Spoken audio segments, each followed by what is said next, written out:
It's time now for the John Harris Podcast on the airnetwork.net. Now, here's sports journalist extraordinaire, John Harris on the Air Network. Welcome to the John Harris Podcast. I'm John Harris, joined today by basketball analytics guru, the originator of the Tendex basketball rating system, Dave Herren. Dave, how you doing, man? Oh, I'm doing great, John. How about you? I'm good, and I know you're a busy man. We've been wanting to get you on here with the NCAA tournament going on. We're also going to touch on the NBA a little bit, but I wanted to bring you on and talk to you because you are the original. There's no one else in the country like you when it comes to rating and evaluating basketball players. You've been doing this for several decades. In fact, a lot of the analytics gurus that we see now copied off of your system a long time ago. I've long been a proponent that, you've never received the credit that you deserve.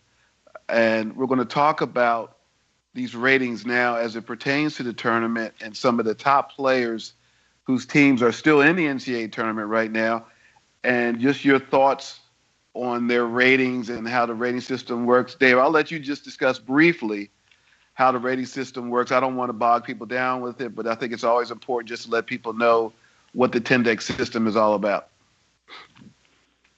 Well, John, as you know, the system, it's really based on common sense. I always say that if an analytical system if you don't understand it, it's probably because it does not work. It has to make sense. Well, the Tendex started out, I was watching a game, a college game, and I liked the player who was not scoring very many points, but was doing other things better than the guy who was scoring. So I started writing down their statistics: points, rebounds, assists. At that time, they didn't keep blocks and turnovers and steals, but they kept the other things.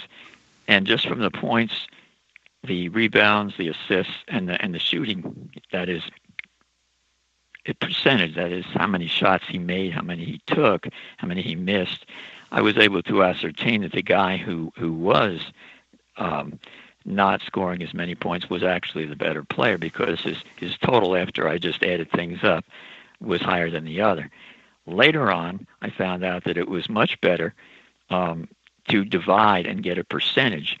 That obviously, if you get a guy who's averaging 20 points and he plays 20 minutes, he's doing better in terms of efficiency than the guy who gets 20 points in 40 minutes. So you have to divide by minutes played. You have to divide by something called game pace, which is a term that I started back in the 80s. And once you get through that, you've got the NBA pretty well nailed. But for a college player, you also have to figure out strength of schedule, because there's lots of differences between the top and the bottom.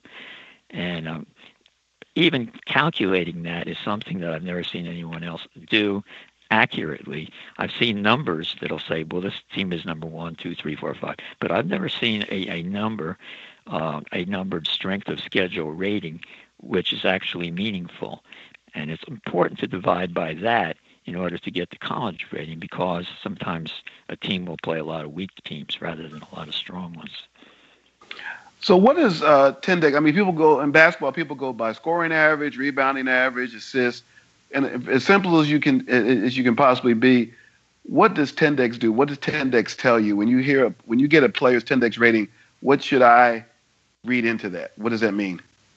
Well, the highest ones are obviously the best, but you also have to do a strength of position. You have to average all the players at a position in order to find out what the positional average is, and then compare his average with that of the position. And that's important because the centers average about 600, the power forward is about 550. This is in the NBA, on down to the two guards, which average around 430. So that was why a friend of mine who didn't understand how to do it, and you probably know who I'm talking about, he took one of my formulas and wrote books about it and pretty much claimed it as his own. But he swore that David Robinson was a better player than Michael Jordan because he didn't understand that you have to consider the player's percentage above his position rather than just his percentage. And Robinson, being a guy who played 2 feet from the basket, had a little bit higher Tendex. Well, it wasn't a Tendex rating, but a little higher rating in his opinion than it was than Jordan did. But actually, Jordan was a lot better player. He just didn't understand. You have to compare by position. So let's look at the tournament. Let's look at some of the players. You've got UCLA. You've got Lonzo Ball. You've got Kansas, Josh Jackson. Let's start with those guys, and we'll move around. When you're looking at Lonzo Ball at UCLA, whose dad's been getting more attention recently than Lonzo for his thoughts and comments about various NBA players and personalities, how does his rating stack up? Is he as good as advertised? Some people say he could be the number one pick. Does his Tendex rating indicate that? Oh, yes. And again, I don't right now have all of the ratings perfect because I haven't computed every team's strength of schedule, so I can't really do it. But from the looks of things, he is a Jason Kidd type of player. He just does not take bad shots. Markelle Fultz, who is rated number one by some, is also a great-looking player. But Ball, whom you asked me about, he shoots a very high percentage. I think he's something like 72% on two-point field goal percentages. Yes. And obviously that has to be kept separate from threes. What they do is really wrong, combining the twos and the threes, because you can be shooting 42% if you're a guard. And that's pretty good if you're taking half threes and making 38% of them. And if you're taking half twos and making 48% of them, you know what I'm saying, because obviously anything over 33% on threes is pretty good. But on twos, you should be up closer to 50%. But overall, if you're taking a lot of threes, you can be shooting 42%, and that's pretty good. But he is great. I mean, his shooting is great. He doesn't take bad shots. He probably leads the nation in assists. I mean, 7.7 is a lot for a college player. And he also rebounds, which reminds me of Jason Kidd, because he got a lot of rebounds and a lot of assists. And he was a very efficient shooter, although he didn't average that many points. I mean, I don't think he averaged over 15. Neither did John Stockton. But these guys were very efficient shooters. They just took good shots, and that's what I like about Ball. He averages, according to my calculations, he averages under 10 shots a game, which is very efficient, but he's very productive. So people might look at his scoring average and say, well, he's only averaging 14.7 points, but he's not taking that many shots. Like you said, he's shooting 73% from two-point range, shooting 42% from three-point range, and his assist-turnover ratio, I'm not even going to look at that. You taught me a long time ago about Tendex, a player whose turnovers and steals ratio is close, and in some cases more than another, is the one that stands out. Well, he has 66 steals and 85 turnovers, which, there's more turnovers than steals, but not that many. And that indicates to me that this guy is going to be a really good player. He takes care of the ball. He doesn't lose it a lot. He has nearly 300 assists. I don't know if, like you say, you have to look at some of the other players. Is he the number one guy? We don't know that, according to Tendex, but he's up there. What about Josh Jackson from Kansas?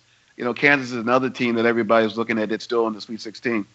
Okay, if you don't mind, I'd like to talk about Fultz first, because he's also a point guard.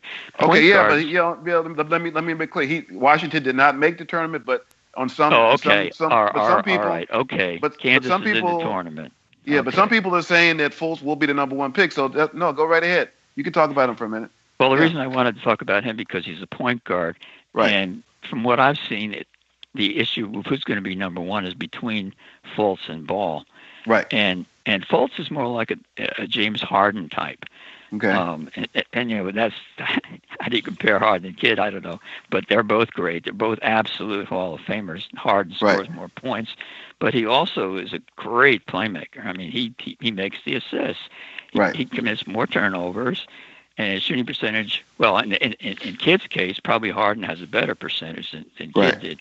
But both of them are great. Both are Hall of Famers. And Fultz looks like a great player also. And I'm honestly not sure whether he's greater than Ball or not.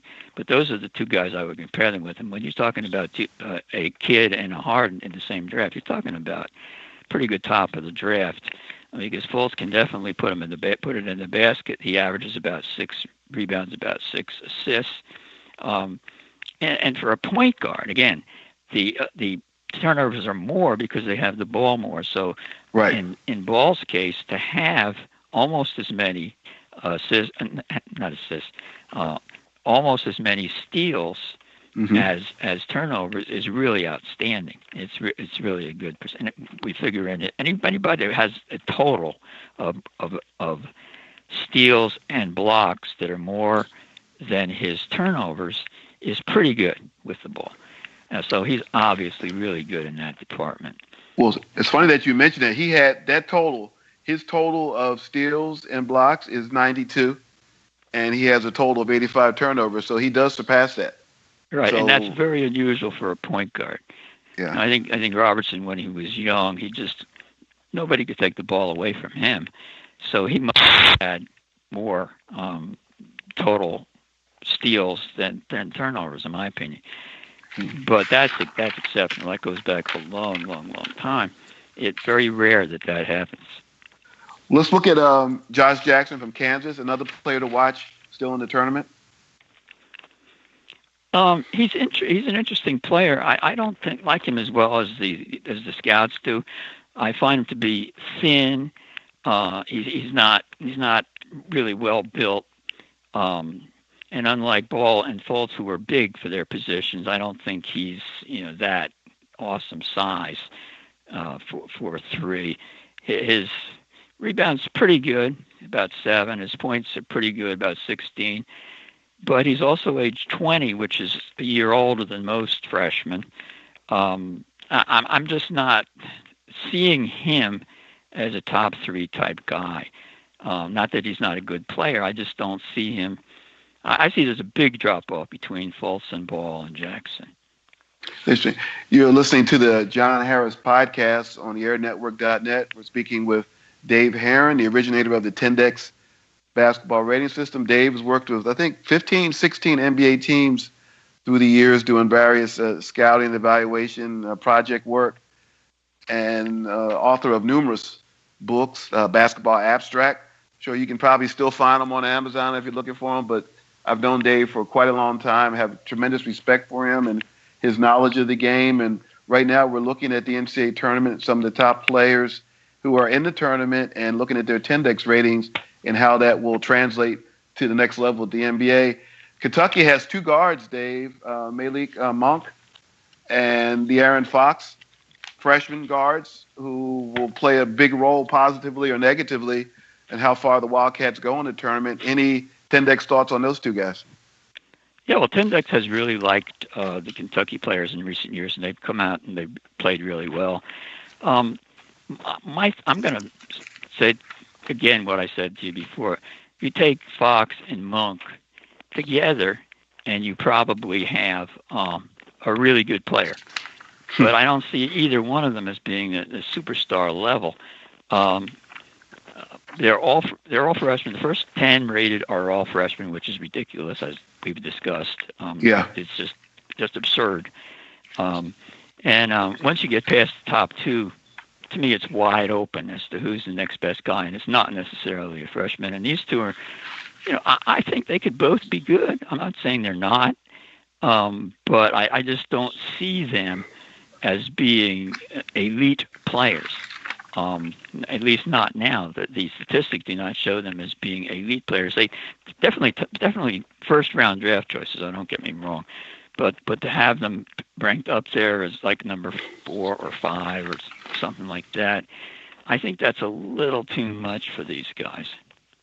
Well, the NBA has become a league that drafts players, freshman players. That seems to be the value. Let's draft a freshman, and seems to penalize players, seniors, such as South Carolina's Sendarius Thornwell.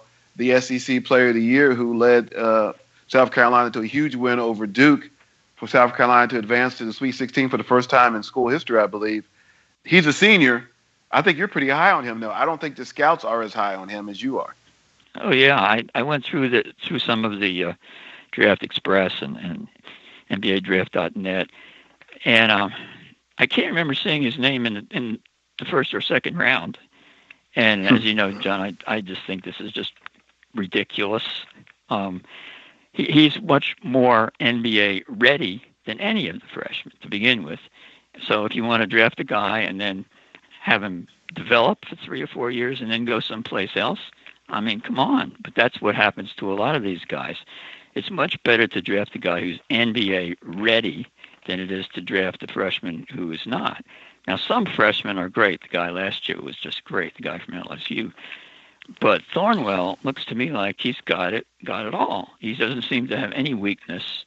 Even if they hadn't pulled that upset over Duke, he would have still stood out. I mean, his statistics stand out. They pulled the upset because he's that good. That's the reason they pulled the upset. And this is not to say that Duke doesn't have some good players either, because they got a couple that are ranked right in here, including one freshman who is rated above their sophomore. But I think it should be reversed, because I think the sophomore is a better player. Well, remember, you heard it here first on the John Harris podcast. Remember the name Sindarius Thornwell, South Carolina, and not just how South Carolina does. They play Baylor in the Sweet 16, but let's see what happens at the next level. I guarantee you, unless South Carolina somehow magically makes it, to the Final Four, wins the championship, he probably won't be a first rounder, or if he is, it'll be late first round, just from the fact that he's a senior. And we'll see how he does at the next level. Even though Duke's out of the tournament, Dave, let's talk a minute about the two players you were discussing, the freshman Jason Tatum and sophomore Luke Kennard. Well, it just looks as if they threw Tatum in there because he's a freshman. Freshman, we got to put him up there.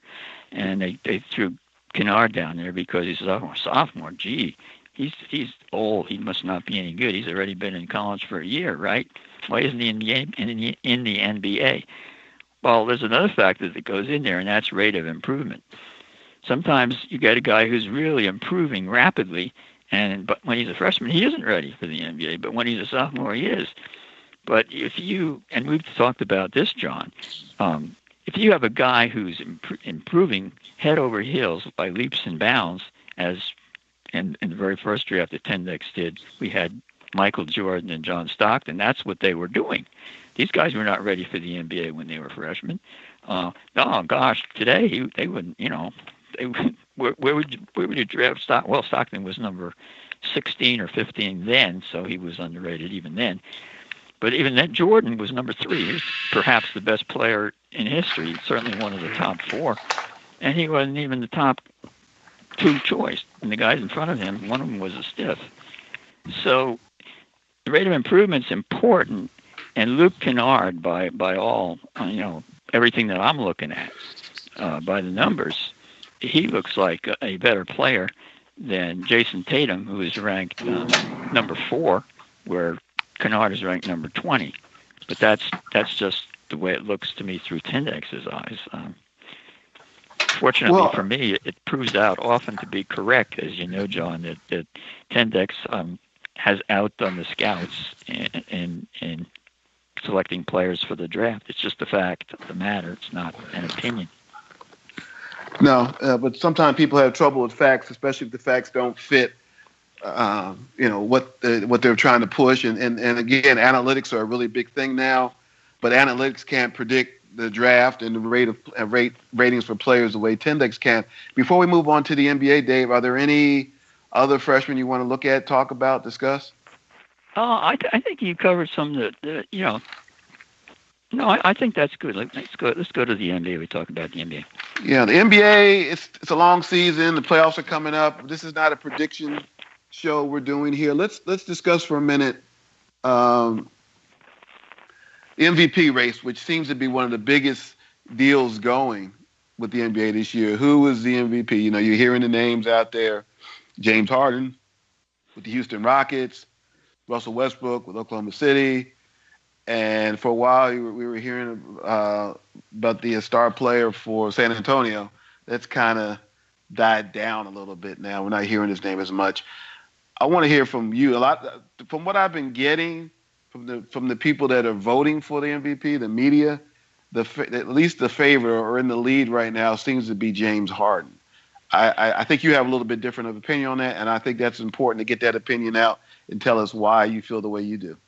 Okay, well, let's start with this, though. According to the Tendex rating system, the last 2 years, James Harden was the MVP in the league, but how many trophies does he have? None. None. But he was the most efficient, outstanding player above his peers at the same position as anyone in the league the last 2 years. He switched to point guard now, and his numbers are better because he's a point guard and he's got the ball more. Well, the point guards always have higher ratings than the two guards because they have the ball. So Harden has actually got better stats this year because he's got the ball, and he is leading the league in assists. He's a great, great player. But what Westbrook is doing is just off the charts. He's up there with Robertson as one of the two greatest. But this is one season, of course. Robertson did it for a decade. Westbrook has now only done it for one season. Robertson was going 30, 10, and 10 for 6 years, average 30, 10, and 10. And that was after the college, where he had the three greatest seasons in college history, where he was playing at the same level.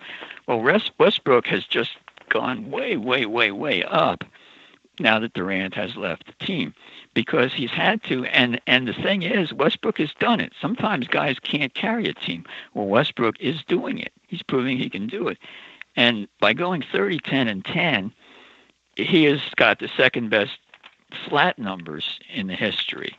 Robertson was a 30, 11, 11 in 1962. But Westbrook's Tendex rating is actually higher than Robertson because Westbrook is playing less minutes. So his efficiency is greater, even though his bulk numbers are not. This is definitely one of the greatest seasons in the history of the NBA by an individual player. And that's the interesting thing. The thing I learned when I covered the NBA for a long time, and I used the Tendex system when I covered teams, and it was so good. It was so accurate, and it nailed players' ratings, even players that you didn't think were that good. If you looked at the rating system, in fact, I would try to get the teams that I was covering. Sometimes they would use some of the information in drafting players and signing free agents, and it's incredibly accurate. And the thing that it does that no one else does, it takes the personal opinion. I get a lot of debates. In fact, I got on a debate with a guy the other day on Facebook about Westbrook, and he said he's trash. His game is trash. All he does is try to put up numbers. And I asked him basically to give me something to go on other than his opinion. And I said, I'm older than you are. I did see a couple games with Oscar Robertson when he actually played in person. I said, I bet you never saw him play. He said, well, I watched him on YouTube. And I just started laughing. And that's what we're dealing with now. We're dealing with the here and now, or what we believe or what we think. But there's not much about as far as facts. Where are the facts? The guy is on schedule to become the first player since Oscar Robertson to average a triple-double for an entire season. Last night against Philadelphia, he had a triple-double. The first triple-double in NBA history, he did not miss a shot. He did not miss any field goals attempts. He did not miss any free throws. That's the first time that ever happened. A lot of people have said, oh, well, he's trying to average a triple-double. Excuse me? I mean, if it was that simple, a lot of people would be averaging triple-doubles in the season. The reason why no one's done it is because it's almost impossible to average more than 10 points, more than 10 rebounds, more than 10 assists in the season. You think LeBron James hasn't wanted to average a triple-double? People say, oh, he could do it, but he's never done it. He's had ample opportunity to do it. It's not like Russell Westbrook is playing with the greatest players in the world, his teammates. He's made that team as good as it's. I think they're the number 5 seed in the West, which is far superior to the East. Without Russell Westbrook on that team, that is definitely not a playoff team. You're talking about a low-level lottery team, Dave. Yeah. Well, one thing you've got to remember, this is not just a triple-double. We're talking about Magic Johnson could average 18, 10, and 10. Jason Kidd could average 15, 10, and 10. But this is 30, 10, and 10. And you just mentioned that, well, Westbrook is shooting pretty well. And his overall field goal percentage is in the low 40s. But when you consider he's throwing up a lot of threes, his efficiency shooting is pretty good per shot. He's averaging about a point per shot from the field goal range, which means that's equivalent to a 50% field goal percentage if a guy doesn't take any threes, but he takes a lot of threes, so he's doing pretty well. Robertson, in a time when they didn't have 3 points, he averaged around 50%.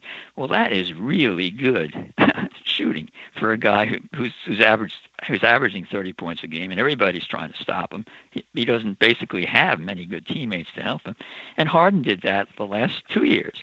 His teammates are much, much better now than they were, and that's the reason why the team is winning more. He was basically carrying the team the way Robertson did for a long time at Cincinnati, and the way Westbrook is now doing it at Oklahoma City. Harden is great. He's one of the top 3 guys in the league MVP as far as I'm concerned, and it's a nice coincidence that all 3 of them, Durant being the third, played for a while together at Oklahoma City. Wouldn't that be something if they were still teammates? Westbrook, Durant, and Harden. That would be just unbelievable. And the greater story in the demise of the Oklahoma City Thunder, if you want to call it that, is the stupidity of the front office in letting and trading James Harden a few years ago and letting Kevin Durant go. It's so rare for one NBA team to get 3 players of that level.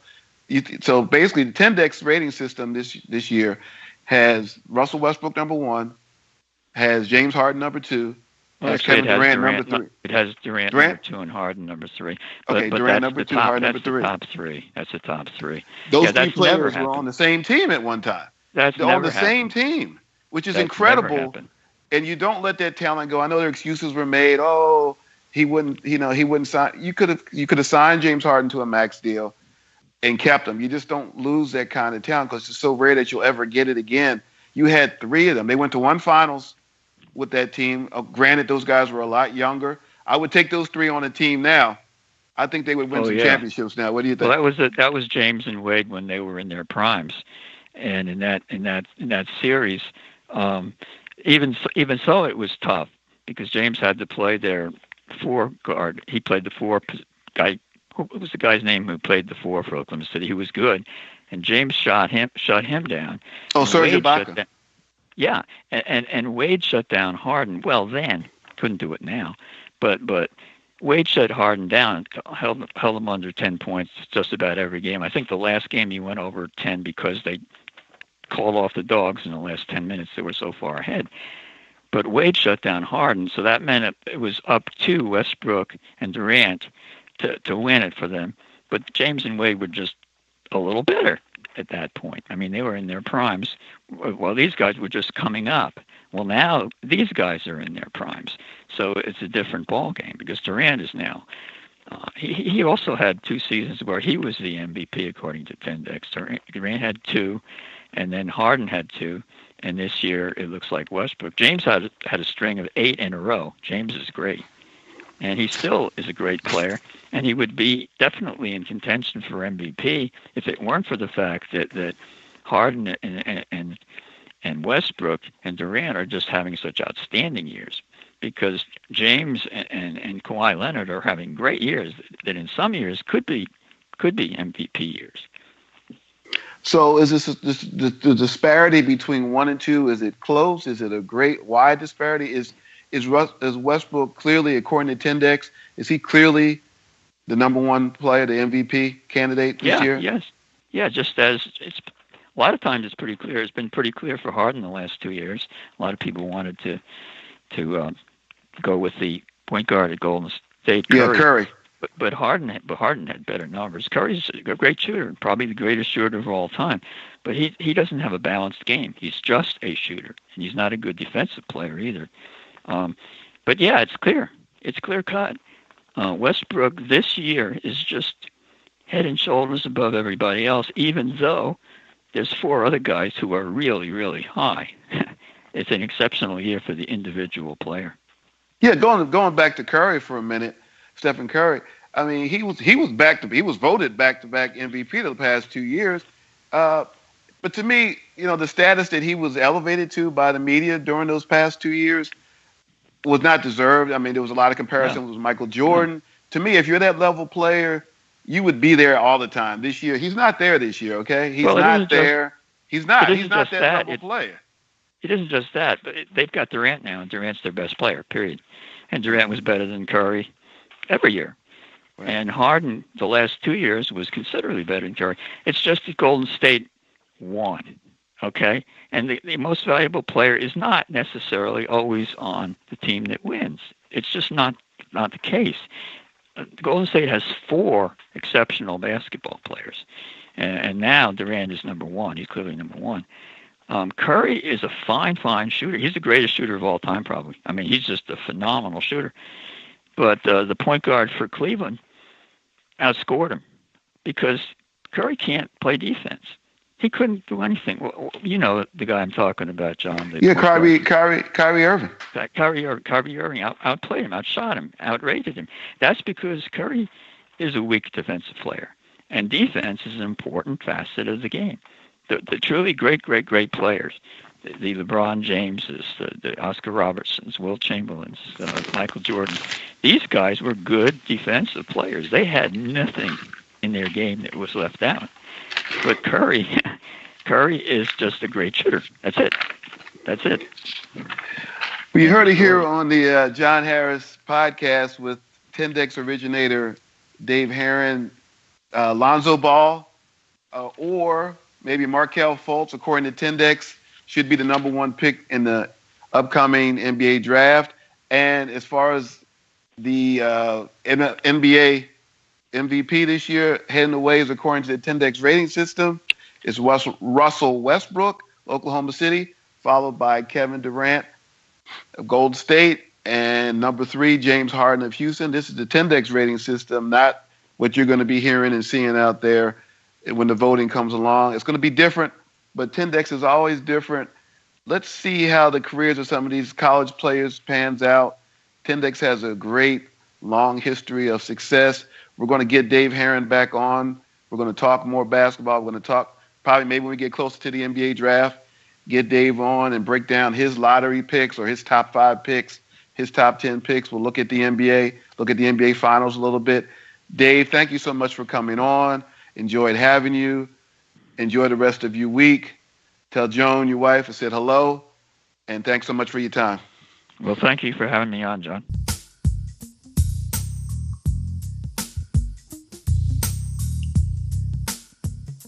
Thanks for joining us for another edition of the John Harris Podcast. Join us again next week for John Harris exclusively on the airnetwork.net.